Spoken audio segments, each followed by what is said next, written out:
أعوذ بالله من الشيطان الرجيم. بسم الله الرحمن الرحيم.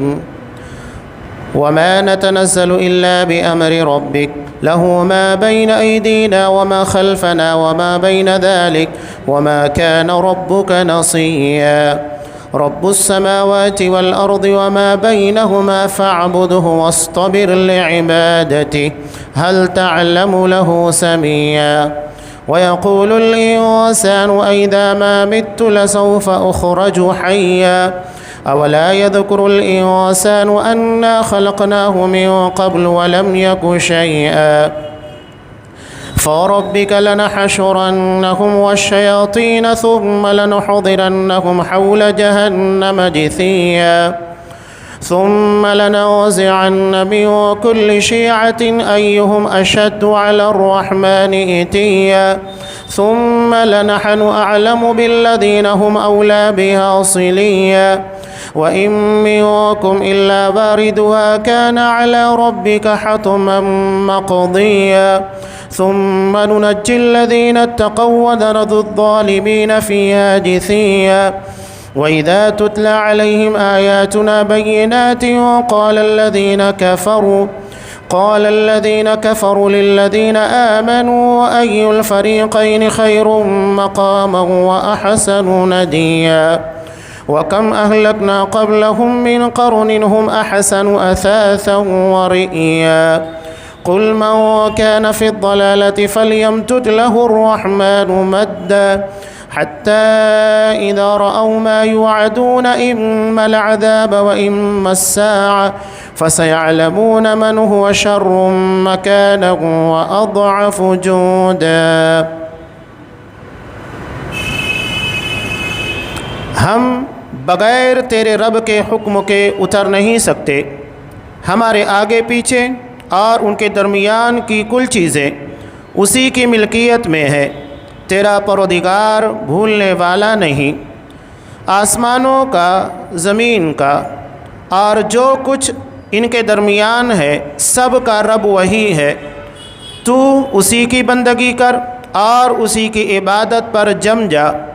کیا تیرے علم میں اس کا ہم نام، ہم پلہ کوئی اور بھی ہے؟ انسان کہتا ہے کہ جب میں مر جاؤں گا تو کیا پھر زندہ کر کے نکالا جاؤں گا؟ کیا یہ انسان اتنا بھی یاد نہیں رکھتا کہ ہم نے اسے اس سے پہلے پیدا کیا حالانکہ وہ کچھ بھی نہ تھا؟ تیرے پروردگار کی قسم، ہم انہیں اور شیطانوں کو جمع کر کے ضرور جہنم کے ارد گرد گھٹنوں کے بل گرے ہوئے حاضر کر دیں گے.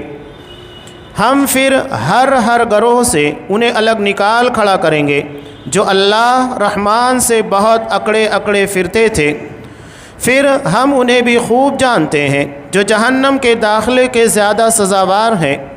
تم میں سے ہر ایک وہاں ضرور وارد ہونے والا ہے. یہ تیرے پروردگار کے ذمے قطعی فیصل شدہ امر ہے. پھر ہم پرہیزگاروں کو تو بچا لیں گے اور نافرمانوں کو اسی میں گھٹنوں کے بل گرا ہوا چھوڑ دیں گے. جب ان کے سامنے ہماری روشن آیتیں تلاوت کی جاتی ہیں تو کافر مسلمانوں سے کہتے ہیں، بتاؤ ہم تم دونوں جماعتوں میں سے کس کا مرتبہ زیادہ ہے اور کس کی مجلس شاندار ہے؟ ہم تو ان سے پہلے بہت سی جماعتوں کو غارت کر چکے ہیں جو ساز و سامان اور نام و نمود میں ان سے بڑھ چڑھ کر تھیں. کہہ دیجئے جو گمراہی میں ہوتا اللہ رحمان اس کو خوب لمبی مہلت دیتا ہے یہاں تک کہ وہ ان چیزوں کو دیکھ لے جن کا وعدہ کیے جاتے ہیں، یعنی عذاب یا قیامت کو. اس وقت ان کو صحیح طور پر معلوم ہو جائے گا کہ کون برے مرتبے والا اور کس کا جتھا کمزور ہے. سورہ مریم آیت نمبر 64 سے آیت نمبر 75.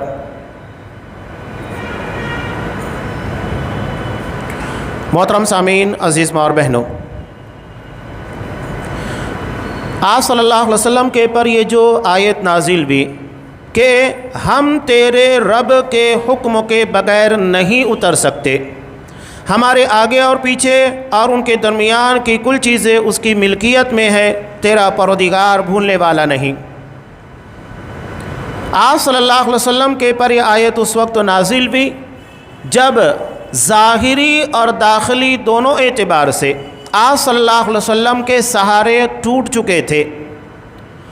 ظاہری دنیا میں یعنی لوگوں کے سامنے آپ صلی اللہ علیہ وسلم کے چچا ابو طالب تھے، جو ہر وقت آپ صلی اللہ علیہ وسلم کے معاون، مددگار، حمایتی تھے۔ ان کی وفات ہو گئی اور ان کے کچھ ہی دنوں کے بعد نبی کریم صلی اللہ علیہ وسلم کی غمگسار بیوی حضرت خدیجہ رضی اللہ تعالیٰ عنہ کا بھی انتقال ہو گیا، جو کہ گھر میں آپ صلی اللہ علیہ وسلم کو دلاسا دیتی، آپ کی ہمت کو بڑھاتی تھی۔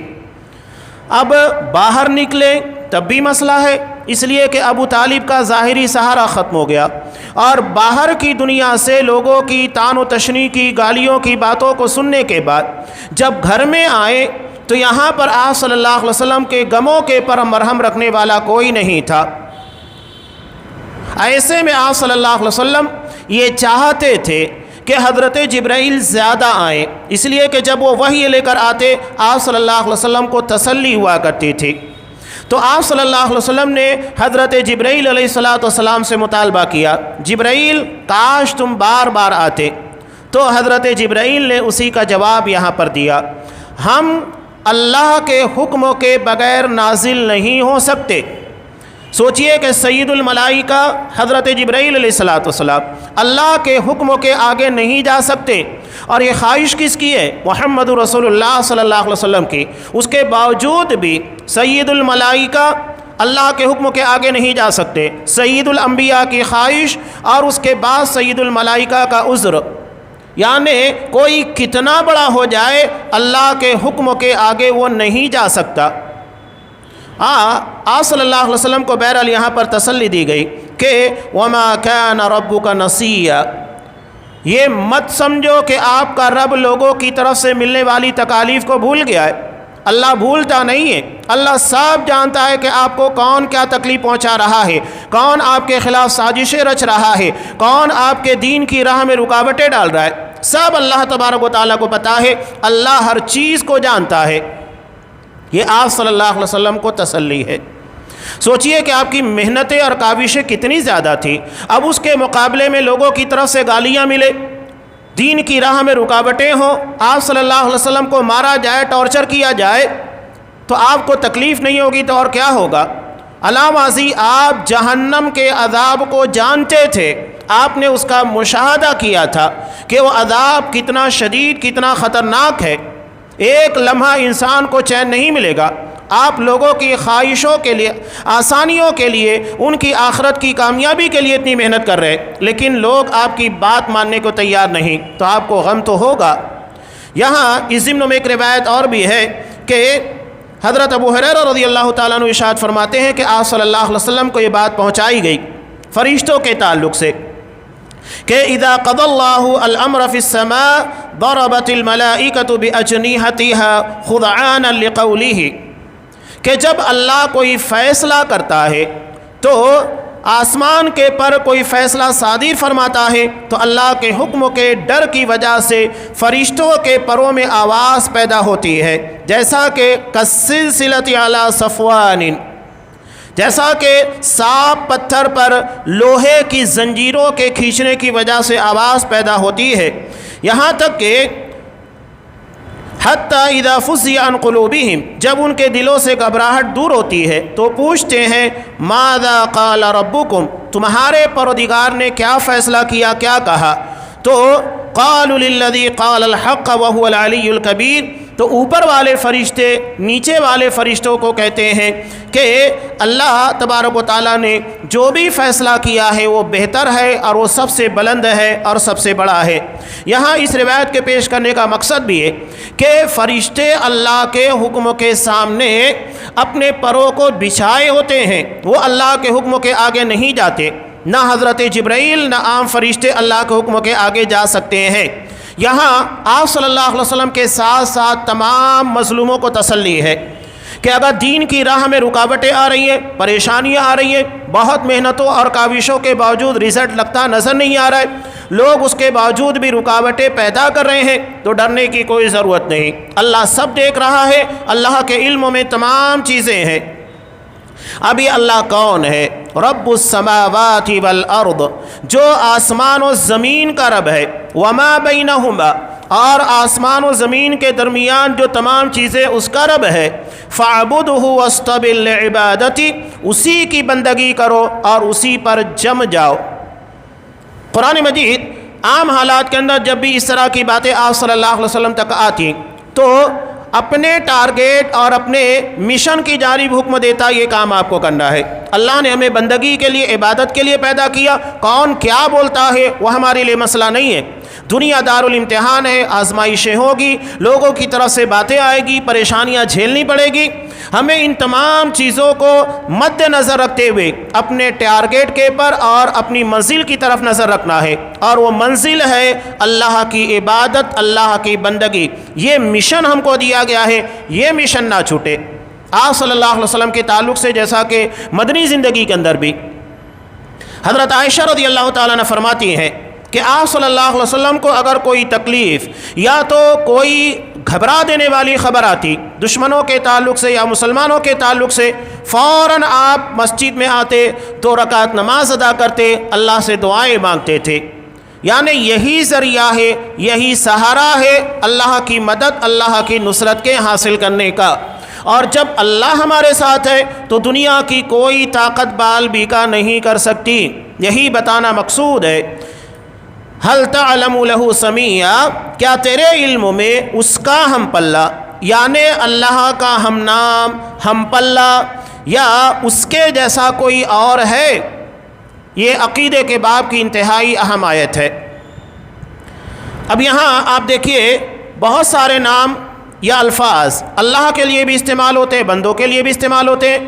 جیسے قرآن مجید میں اللہ تبارک و تعالیٰ نے انسانوں کے تعلق سے کہا کہ وَجَعَلْنَاهُ سَمِيعًا بَصِيرًا، ہم نے انسانوں کو سمیع اور بصیر بنایا، اور یہی صفت اللہ تبارک و تعالیٰ کی قرآن مجید میں جا بجا ہے، إِنَّهُ هُوَ السَّمِيعُ الْبَصِيرُ، کہ اللہ سننے والا، دیکھنے والا ہے۔ اب یہاں الفاظ ایک جیسے ہیں، لیکن الفاظ کی نسبت جب انسانوں کی طرف کی جائے گی، مخلوق کی طرف کی جائے گی تو اس کا معنی جدا ہوگا، اور اگر انہی الفاظوں کی نسبت اللہ کی طرف کی جائے گی اور اس کی صفات کے طور پر استعمال کی جائے گی، معنی میں فرق ہو جائے گا۔ اب یہاں آسان سی بات ہے، مثال کے طور پر اگر ہم یہ کہتے ہیں چیتے کی آنکھ تو سب کی ہوتی ہے، انسانوں کو بھی ہوتی ہے، پرندوں کی بھی ہوتی ہے، جانوروں کی بھی ہوتی ہے، تو کیا تمام آنکھیں برابر ہوتی ہے؟ جس طرح عقاب، اس کی آنکھیں بڑی تیز ہوتی ہیں، بہت دور کی چیزوں کو باریکی کے ساتھ دیکھ لیتا ہے اور برابر اپنے شکار کے پر ٹارگیٹ کر کے اس کا شکار کرتا ہے۔ یہی معاملہ چیتے کا ہے، لیکن انسانوں کی آنکھیں ان کے مقابلے میں کافی کمزور ہوتی ہیں، یہ زیادہ دور تک دیکھ نہیں پاتی، اس کی ایک محدود ہے، حد ہے، اس سے زیادہ یہ دیکھ نہیں پاتی۔ اس کے مقابلے میں اللہ نے چیل ہے، عقاب ہے، شیر ہے، چیتے ہیں، ان لوگوں کو بہت زیادہ طاقت دی ہے کہ وہ دور تک کی چیزوں کو آسانی کے ساتھ دیکھ سکتے ہیں۔ علاوہ ازیں اللہ نے انسانوں کے مقابلے میں جانوروں کے اندر قوت شامہ، سونگھنے کی طاقت بہت زیادہ رکھی ہے، وہ بلکہ کئی کلومیٹر دور کی چیزوں کو سونگھ لیتے ہیں، جبکہ یہ طاقت ہمارے اندر نہیں ہے۔ تو جب مخلوق کے درمیان ہی احساسات میں، صلاحیتوں میں اتنا بڑا فرق ہے، تو سوچئے کہ خالق اور مخلوق کے درمیان کتنا فرق ہوگا۔ ہمارے درمیان اگر کوئی رکاوٹ آ جائے، دیوار آ جائے، پردہ آ جائے، ہم اس کے پار کی چیزوں کو نہیں دیکھ سکتے۔ ہم اگر آگے دیکھ رہے ہیں، پیچھے نہیں دیکھ سکتے۔ ہمیں دائیں دیکھنا ہے تو مڑنا ہوگا، بائیں دیکھنا ہے تو مڑنا ہوگا، یعنی ہمارے دیکھنے کی ایک حد ہے، اس حد کے آگے نہیں جا سکتے۔ لیکن اللہ تبارک و تعالیٰ وہ عرش کے پر مستوی ہوتے ہوئے اگر کالی پہاڑی پر کالی رات میں کالی چیونٹی چلتی ہے تو اللہ اسے دیکھتا ہے، اس کے چلنے کی آواز کو سنتا ہے، جبکہ عرش سے لے کر اس کالی چٹان تک کا فاصلہ کئی ہزار 100 سال کا ہے۔ اس لیے کہ آپ صلی اللہ علیہ وسلم نے کہا زمین و آسمان کے درمیان 500 سال کا فاصلہ ہے۔ اب یہ کس بنیاد کے پر، کتنی رفتار سے، اللہ بہتر جانتا ہے۔ اب یہی فاصلہ ہر آسمان کے درمیان، یعنی 7 آسمانوں کے درمیان اتنا، اس کے بعد 7ویں آسمان سے کرسی کے درمیان 500 سال، اس کے بعد کرسی سے اللہ کے عرش کے درمیان 500 سال کا فاصلہ، اور اللہ عرش کے پر مستوی ہے۔ تو یہ اللہ ہے، اور وہاں سے اللہ برابر تمام چیزوں کو دیکھ رہا ہے، سن رہا ہے، اور ہر کسی کی حاجت اور مشکل کشائی کر رہا ہے۔ تو اللہ کا ہم نام کوئی نہیں ہو سکتا، نہ اللہ کی صفات جیسا کوئی ہو سکتا ہے۔ اگر کوئی ان چیزوں کے اندر اللہ کا شریک بنانے کی کوشش کرتا ہے تو یہ شرک فی الصفات ہے، یعنی اللہ کی صفات میں مخلوق کو شامل کرنا، برابر قرار دینے کی کوشش کرنا، جو کہ عقیدے کے باب میں انتہائی بڑا جرم ہے، یہ شرک کی قبیل میں سے آتا ہے۔ تو آج صلی اللہ علیہ وسلم کو صاف کہا، حل تعلموا لو سمیہ، کہ جب تمہارا پروردگار اتنا طاقتور، اتنی قدرت رکھنے والا، اور اتنی دور سے تمام مخلوقات کی حاجت روائی، مشکل کشائی، ان کی ضروریات کو پورا کرنے والا ہے، تو وہ اللہ تمہیں کیوں نہیں دیکھے گا؟ اس لیے کہ اللہ نے تمہیں نبی بنایا، تم اللہ کا کام کر رہے ہو، اس کے دین کا کام کر رہے ہو، تو اللہ تمہاری مدد نہیں کرے گا تو کس کی کرے گا؟ تو آپ صلی اللہ علیہ وسلم کو یہاں تسلی دی گئی۔ اب مشرکین مکہ کے ایک اعتراض کا جواب، خاص طور سے مشرکین مکہ اللہ کی توحید کے بعد آخرت کا انکار شدت کے ساتھ کرتے، مختلف قسموں کی عقلی باتیں لا کر جس سے ثابت کر سکے کہ نعوذ باللہ قیامت قائم نہیں ہوگی، اسی کا جواب یہاں دیا جا رہا ہے۔ جیسا کہ یہ لوگ کہتے ہیں وَيَقُولُ الْإِنسَانُ أَإِذَا مَا مِتُّ لَسَوْفَ أُخْرَجُ حَيًّا، کہ انسان کہتا ہے جب میں مر جاؤں گا تو مرنے کے بعد مجھے دوبارہ زندہ کیا جائے گا۔ یہ انسان کا اعتراض ہے، اور اسی کا جواب یہاں پر اللہ تبارک و تعالیٰ نے دیا ہے۔ سب سے پہلی چیز جو اللہ نے جواب کے طور کے پر دی ہے کہ انسان خود غور کرے، اس کی نظروں کے سامنے زمین کے پر ہریالی ختم ہوتی ہے، جیسا کہ ابھی گرمی کا موسم ہے، ساری فصلیں ختم ہو رہی ہیں، اور زمین ایک چٹیل میدان کی طرح بن رہی ہے۔ اب انشاءاللہ کچھ ہی دنوں میں بارش ہوگی، بارش ہونے کے بعد آپ دیکھیے کہ ہفتہ 10 دن کے بعد ایسا لگتا ہے زمین کے پر سبز چادر بچھا دی گئی ہے۔ تو یہ اچانک زندگی کہاں سے آئی؟ یہ وہی اللہ ہے جو نباتات کے پر دوبارہ زندگی طاری کرتا ہے۔ ہم سال میں ہر مرتبہ اس کو دیکھتے ہیں، ہر سال ان ساری چیزوں کا مشاہدہ کر رہے ہیں، یہاں تک کہ بہت سارے درخت مکمل طور سے پتجھڑ کا شکار ہو کر کے بالکل پتیوں سے عاری ہو جاتے ہیں، لیکن بارش کے بعد آپ دیکھیے کہ اس کے پر کیسی ہریالی آتی ہے، کیسی شادابی طاری ہوتی ہے۔ تو یہ اللہ جب تمہاری نظروں کے سامنے یہ سب کچھ کر رہا ہے، یہ پہلی مثال عقلی طور پر دی گئی۔ اور دوسری، انسان اپنے بارے میں غور کرے، جیسا کہ اللہ نے بیان کیا اولا یذکر الانسان انا خلقناہ من قبل، کہ کیا انسان اس بات کو نہیں جانتا، یاد نہیں رکھتا کہ ہم نے اس کو پیدا کیا جب کہ وہ کچھ بھی نہیں تھا۔ یہاں انسان سے مراد حضرت آدم علیہ السلام ہے، یعنی حضرت آدم علیہ السلام کا کوئی وجود نہیں تھا۔ اللہ نے مٹی کو ملایا، گارا بنایا، گارا بنانے کے بعد ایک پتلے کی شکل میں بنا کر اس میں روح پھونکی، اور حضرت آدم علیہ السلام پیدا ہو گئے۔ تو اس کو یہاں بطور دلیل کے پیش کیا جا رہا ہے۔ اس کے بعد اللہ نے یہاں پر ان لوگوں کا جواب دیا جو قیامت کا انکار کرتے ہیں، صاف کہا کہ مانو کہ نہ مانو تمہیں قیامت کے دن پیش ہونا ہے، اسی لیے تو اس کو قیامت کہا جاتا ہے۔ قیامت کا مطلب قائم ہونے والی، کسی کے انکار کرنے یا کسی کے نہ ماننے کی وجہ سے قیامت کو رد کر دیا جائے گا، ایسا نہیں ہے، بلکہ قیامت یقیناً آنے والی ہے، اس میں کوئی شبہ نہیں ہے۔ اس کے بعد اللہ کہہ رہا ہے فَوَرَبِّكَ لَنَحْشُرَنَّهُمْ، تیرے رب کی قسم ہم انہیں بھی اور شیطانوں کو بھی جمع کریں گے۔ یہ کون شیاطین؟ جو انسانوں کو گمراہ کرتے تھے، انہیں صحیح راستے سے بھٹکاتے تھے، یہ شیطان ہی اصل ہوتے ہیں جن کی بنیاد کے پر انسان گمراہیوں کا شکار ہوتا ہے اور مختلف قسموں کے فتنوں اور غیر اللہ کی عبادت کے اندر ملوث ہوتا ہے۔ حالانکہ دکھائی نہیں دیتے، لیکن ہمارے ذہن و دماغ اور ہمارے دل کے پر انہی کا قبضہ ہوتا ہے۔ یہ وسوسہ ڈالتے ہیں، وسوسہ ڈالنے کے بعد انسان کے ذہن و دماغ کے اندر ایسی باتیں پیدا کرتے ہیں جس کی بنیاد کے پر باطل خیالات پیدا ہوتے ہیں۔ اب جیسا کہ حضرت نوح علیہ السلام، ان کی قوم کے بارے میں دیکھیے، شیطان نے سب سے پہلے وسوسہ ڈالا ان کے نیک لوگوں کے تعلق سے کہ یہ نیک لوگ ہیں، ان کو یاد رکھنے کے لیے اور ان کی عبادت کا تذکرہ اور ان کی یادگار کو قائم رکھنے کے لیے ان کی تصاویر بنا لی جائے۔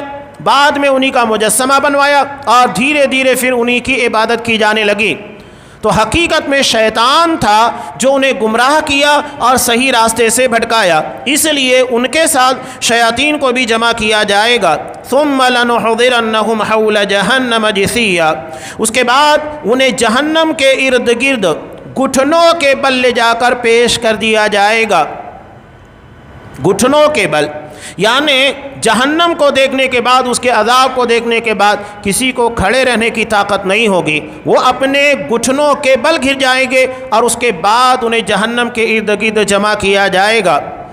ہر کوئی گروہ در گروہ آنے والا ہے، جو جس جماعت اور جس انداز سے شرک کیا ہوگا اسی اعتبار سے اسے وہاں پر پیش کیا جائے گا۔ یہاں تک کہ نبی کریم صلی اللہ علیہ وسلم نے ارشاد فرمایا، شعراء، قرآن جن کے بارے میں کہتا ہے وَالشُّعَرَاءُ يَتَّبِعُهُمُ الْغَاوُونَ، عموماً شعراء کی پیروی کرنے والے یہ پڑھے لکھے جاہل ہوتے ہیں۔ آپ دیکھ لیجئے کہ شعراء میں کیا معاملہ ہوتا ہے۔ عمومی طور کے پر یہ شرک، بدعات، خرافات الا ماشاءاللہ جو محفوظ ہیں، خاص طور پر ہمارے یہاں جو نعت، نظمیں اور حمد پڑھی جاتی ہیں، اور عمومی طور کے پر آپ دیکھیے کہ ہمارے یہاں بہت سارے فقیر آتے ہیں، وہ بھیک مانگتے ہوئے بہت ساری نظمیں پڑھتے رہتے ہیں، یا لوگ اگر مساجد کا، مدارس کا چندہ کر رہے ہیں اس وقت تو کوئی نعت چالو کیے ہوئے، تو عمومی طور کے پر آپ کو اس میں شرک ملے گا ہی۔ مدینے کے نام کے پر آپ کو سب سے زیادہ نعت ملے گی، حالانکہ مدینے کے مقابلے میں زیادہ اہتمام اور اللہ کے نزدیک عزت یہ کعبۃ اللہ کو ہے، مکہ کو ہے، لیکن لوگ کعبۃ اللہ کے بارے میں اتنی باتیں نہیں کریں گے جتنی باتیں مدینے کے بارے میں آپ صلی اللہ علیہ وسلم کی قبر کے تعلق سے کی جاتی ہے۔ بہت ساری نظمیں بنا کر رکھی گئی ہے مدینے کے تعلق سے۔ ایک مشہور نظم، حالانکہ صاف صاف اس میں شرک جھلکتا ہے، نبی کریم صلی اللہ علیہ وسلم کی ایسی تعظیم جو کہ ثابت ہی نہیں ہے کہ مدینے کا سفر ہے اور میں نمدیدہ دمدیدہ۔ یہ آپ پوری نظم دیکھیے، پوری نعت پڑھیے، لوگ بہت شوق کے ساتھ پڑھتے ہیں۔ اور اس کے علاوہ بھی بہت سارے لوگ، ایک مشہور نظم جو کہ ایک پاکستانی شاعر ہے، اس نے بڑے اچھے انداز میں پڑھی اور لوگ اسی آواز کے پر فدا ہو کر اس نعت کو اتنا زیادہ پڑھتے کہ اللہ رحم کرے کہ ہم مدینے کی گلیوں میں کھو جائیں گے، اس طرح کی کچھ ہے۔ اور اس میں ایسی ایسی باتیں ہیں، آپ جیسے جیسے آگے بڑھتے جائیں گے، غور کرتے جائیں گے، معلوم ہوگا کہ اس میں شرک موجود ہے۔ آپ صلی اللہ علیہ وسلم کی ذات، آپ کی صفات کے بارے میں غلو کیا جا رہا ہے۔ جو احترام اللہ تبارک و تعالیٰ کا ہونا چاہیے، نعوذ باللہ اس جگہ پر نہ محمد رسول اللہ صلی اللہ علیہ وسلم کو بٹھایا جا رہا ہے۔ تو یہاں آپ صلی اللہ علیہ وسلم نے شعراء کی جماعت کے تعلق سے کہا، جیسا کہ مسند احمد کی روایت ہے، حضرت ابو ہریرہ رضی اللہ تعالیٰ عنہ بیان کرتے ہیں کہ رسول اللہ صلی اللہ علیہ وسلم نے ارشاد فرمایا کہ امرؤ القیس صاحب لواء الشعراء الی النار، کہ زمانے جاہلیت کے شاعروں کا جھنڈا امرؤ القیس کے ہاتھ میں ہوگا، وہ ان کو لے کر جہنم میں داخل ہوگا۔ یہ امرؤ القیس کون ہے؟ عرب کا سب سے مشہور شاعر، جس کی شاعری کا ڈنکا آج بھی بجتا ہے۔ یہ جاہلیت میں بہت مشہور شاعر تھا اور تمام شعراء کے پر اس کو غلبہ حاصل تھا، امرؤ القیس کو۔ جیسا کہ ہمارے یہاں اردو شاعری کے اندر آپ غالب کو دیکھ لیجئے یا علامہ اقبال کو دیکھ لیجئے، بڑے بڑے شعراء، میر تقی میر کو دیکھ لیجئے، بڑے بڑے شعراء کا جو نام چلتا ہے، تو امرؤ القیس یہ عرب شاعری کا سب سے بڑا شاعر مانا جاتا تھا۔ لیکن چونکہ وہ اسلام، اللہ کی توحید کے لیے شاعری نہیں کیا، بلکہ اس نے اپنی شاعری میں صرف دنیا داری، شرک اور اس طرح کی خرافات اور لغویات کو بڑھاوا دیا۔ اس بنیاد کے پر اس کے چاہنے والے، اس کے ماننے والے اور اس کے ہم پلہ اور اس کے ساتھ میں رہنے والے، ان تمام کو لے کر وہ ایک جھنڈا ہوگا جسے لے کر وہ جہنم میں جائے گا۔ اسی کو آپ صلی اللہ علیہ وسلم نے یہاں پر بیان کیا۔ اس کے بعد اللہ تبارک و تعالیٰ ارشاد فرما رہا ہے ثم لننزعن من كل شیعہ، ہم ہر گروہ سے انہیں الگ نکال کھڑا کریں گے۔ اب تمام مشرکین ایک جیسے نہیں ہیں۔ اب اگر کوئی حضرت عزیر کو اللہ کا بیٹا مانتا ہے، کوئی حضرت عیسیٰ کو کوئی محمد رسول اللہ صلی اللہ علیہ وسلم کو نور من نور اللہ مانتا ہے، یا جو شیخ عبد القادر جیلانی کے بارے میں، یا اگر کوئی خواجہ اجمیری کے بارے میں، یا تو گیسو دراز کے بارے، جس کے بارے میں جیسا ہوگا، ان تمام لوگوں کا گروہ بنے گا، جماعت بنے گی، اسی اعتبار سے انہیں الگ الگ نکال کر کھڑا کیا جائے گا جو اللہ رحمان سے بہت اکڑے اکڑے پھرتے تھے۔ اللہ رحمان سے اکڑنے کا مطلب کیا ہے؟ اب تو یہ بریلوی بدعتی خود اعتراف کرنے لگ گئے کہ ہمارے یہاں توحید کی باتیں نہیں ہوتی ہے، اللہ تبارک و تعالیٰ کی وحدانیت کی باتیں نہیں ہوتی ہے، صرف باتیں ہوتی ہیں خرافات کی اور پیرو ولیو بابا کی کرامات کی جو کہ ثابت ہی نہیں ہے، اور انہیں لے جا کر نعوذ باللہ اللہ تبارک و تعالیٰ کے ہم پلہ اور اللہ کی صفات کیسا بنانے کی کوشش کی جاتی ہے۔ تو یہ بہت بڑا المیہ ہے جس کا اعتراف وہ خود کرنے لگے ہیں۔ قرآن کہہ رہا ہے ہم انہیں خوب جانتے ہیں اور جو جہنم کے داخلے کے زیادہ سزاوار ہے۔ اب اللہ جو بات کہہ رہا ہے انتہائی اہم، وَإِن مِّنكُمْ إِلَّا وَارِدُهَا، کہ تم میں سے ہر ایک وہاں ضرور وارد ہونے والا ہے۔ کہاں پر؟ جہنم پر۔ پل صراط کا تذکرہ یہاں کیا جا رہا ہے، کان علی ربک حتما مقضیہ، یہ تیرے پروردگار کے ذمے قطعی طے شدہ امر ہے۔ پل صراط، آپ صلی اللہ علیہ وسلم نے کہا قیامت کے 3 مراحل جہاں کوئی کسی کا پرسان حال نہیں ہوگا۔ حضرت عائشہ نے کہا کہ آپ بھی؟ کہا کہ ہاں میں بھی نہیں۔ سب سے پہلا مرحلہ جب لوگوں کے نامہ اعمال تقسیم کیے جائیں گے، لوگ خوف زدہ ہوں گے کہ داہنے ہاتھ میں دیا جاتا ہے کہ بائیں ہاتھ میں دیا جاتا ہے۔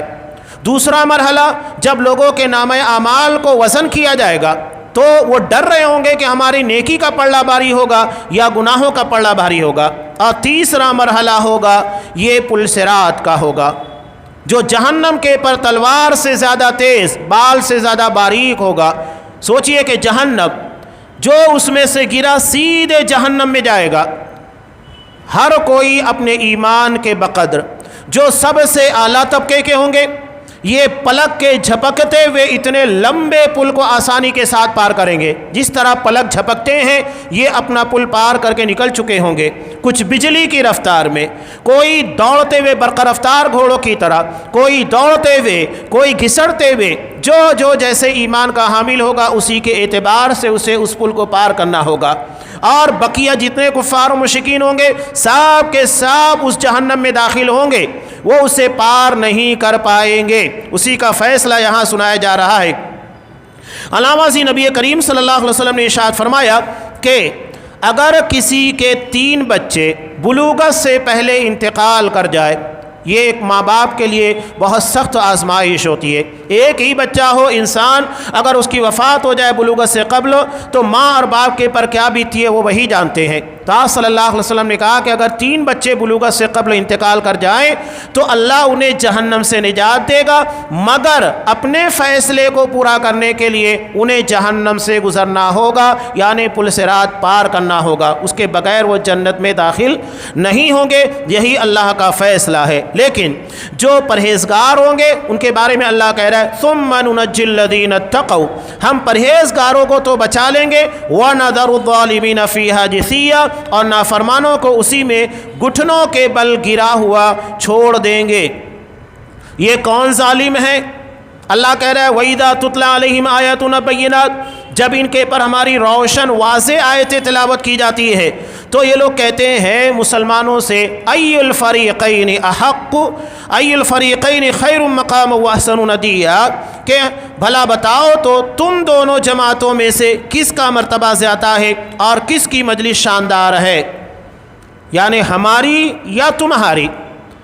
یہ جو دنیا دار ہوتے ہیں کفار اور مشرکین کا طریقہ ہمیشہ یہی رہا ہے، یہ اپنی ظاہری دھن دولت اور ظاہری جتھے کے پر ان کو بڑا اعتماد ہوتا ہے، انہیں اللہ پر نہیں۔ جو دولت ان کو ملی ہے، دنیا میں جو عہدہ ملا ہوا ہے، جو طاقتیں اللہ نے عطا کی ہے، اس کے پر بڑا ناز ہوتا ہے، اور اسی چیز کا یہاں پر وہ موازنہ کر رہے ہیں کہ تمہارے پاس زیادہ پیسہ ہے، افراد زیادہ ہیں، طاقت زیادہ ہے یا ہمارے پاس ہے۔ جبکہ یہ معیار نہیں ہے کامیابی کا معیار صرف اللہ کے پر ایمان، شرک سے بچنا ہے۔ جس کے پاس ایمانی طاقت جتنی زیادہ ہوگی اور وہ جتنا زیادہ گناہوں سے بچنے والا، شرک سے بچنے والا ہوگا، اسی کے بقدر اللہ کے ہاں اسے کامیابی نصیب ہوگی۔ یہ دنیا کی ظاہری دولتیں وہاں کوئی کام آنے والی نہیں ہے۔ اسی لیے اللہ نے ان لوگوں کے سامنے مثال دیتے ہوئے کہا وَكَمْ أَهْلَكْنَا قَبْلَهُمْ مِنْ قَرْنٍ، ہم نے ان سے پہلے بہت بڑی بڑی طاقتور جماعتوں کو تباہ و برباد کر دیا۔ ہم احسن اثاثا ورئیا، جو ساز و سامان یعنی دنیا میں نعمتیں بہت ملی تھی، پراپرٹی بہت تھی، اور اس کے علاوہ ان لوگوں کے نمود بھی بہت تھے، لوگ بہت چرچا کرتے تھے، تعریفیں بہت کی جاتی تھی۔ اس لیے قرآن آگے کہہ رہا ہے قُلْ مَنْ كَانَ فِي الضَّلَالَةِ فَلْيَمْدُدْ لَهُ الرَّحْمَنُ مَدًّا، کہہ دیجئے جو گمراہی میں ہوتا ہے اللہ رحمان اس کو خوب مہلت دیتا ہے۔ دنیا میں اگر کسی ظالم کو مہلت مل رہی ہے، اللہ اسے دنیا میں نواز رہا ہے، بہت شرارتوں کے باوجود بھی، ظلموں کے باوجود بھی، چاہے آپ بین الاقوامی سطح کی بات دیکھیے، ہم دیکھ رہے ہیں کہ مسلمانوں کو پریشان کرنے والے، ظلم کرنے والے، سیریا میں کیا ہو رہا ہے، افغانستان میں کیا کچھ نہیں ہوا، عراق میں کیا کچھ نہیں ہو رہا ہے، بین الاقوامی سطح کے پر ہزاروں لاکھوں انسانوں کے قاتل، اس کے بعد بھی ہم دیکھ رہے ہیں انہی کے پاس طاقت ہے اور یہ اثر رسوخ رکھے ہوئے ہیں۔ تو یہ مت سمجھو کہ اللہ انہیں چھوٹ دے، انہیں سزا نہیں دے گا، یہ اللہ کی طرف سے امہال ہے، یہ اللہ کی طرف سے چھوٹ ہے۔ اور اس کے بعد آپ لے کر اپنی داخلی سطح، اپنی گھریلو زندگی تک آئیے کہ اگر کسی ایک کے پر بھی ہم ظلم و زیادتی کر رہے ہیں تو سمجھ لیجئے کہ اگر اللہ ہمیں سزا نہیں دے رہا ہے، گرفت نہیں کر رہا ہے ساری شرارتوں کے باوجود بھی، تو سمجھ لو اللہ کی طرف سے مہلت ہے۔ کوئی یہ نہ سمجھے کہ اس کی بنیاد کے پر میں حق پر ہوں، میں صحیح ہوں، تبھی میرے پر کوئی آفت نہیں آ رہی ہے، مجھے کوئی پکڑ نہیں رہا ہے، میرے خلاف کوئی کھڑا نہیں ہو رہا ہے، نہیں، اللہ کی طرف سے مہلت دی جاتی ہے تو انہیں خوب مہلت دیتا ہے، لمبی مہلت دیتا ہے، یہاں تک کہ وہ ان چیزوں کو دیکھ لے جن کا وعدہ ان سے کیا جاتا ہے، یعنی عذاب یا قیامت کا۔ اس وقت انہیں صحیح طور پر معلوم ہو جائے گا کہ کون برے مرتبے والا اور کس کا گروہ کمزور تھا، وہاں ساری حقیقتیں کھل کر سامنے آ جانے والی ہے۔ اب اس سورے کا بالکل آخر حصہ ہے، انشاءاللہ جو آئندہ درس میں جس کی تفصیل بیان کی جائے گی، یہاں قیامت کا منظرنامہ پیش کر کے حقیقی طور پر کامیاب اور ناکام لوگوں کا ذکر کر دیا گیا ہے۔ کوئی دنیا میں اگر پریشان حال ہے، ناکامی بظاہر لگتی ہے، تو وہ یہ نہ سمجھے کہ ہم اللہ کے محبوب نہیں ہیں یا یہی سب کچھ ہے۔ حقیقی کامیابی آخرت کی ہے، حقیقی عزت آخرت کی ہے۔ دنیا میں بہت سارے ایسے بھی ہوتے ہیں جو ظالم ہونے کے بعد بھی عزت پا جاتے ہیں، لیکن اس کا مطلب یہ نہیں ہے کہ آخرت بھی ان لوگوں کے لیے ہے، آخرت ان لوگوں کے لیے نہیں ہے بلکہ صرف اللہ کے نیک بندوں کے لیے۔ اللہ تبارک و تعالی ہمیں ایسے نیک بندوں کے اندر ہمارا شمار کرے، آمین۔ وآخر دعوانا ان الحمدللہ رب العالمین۔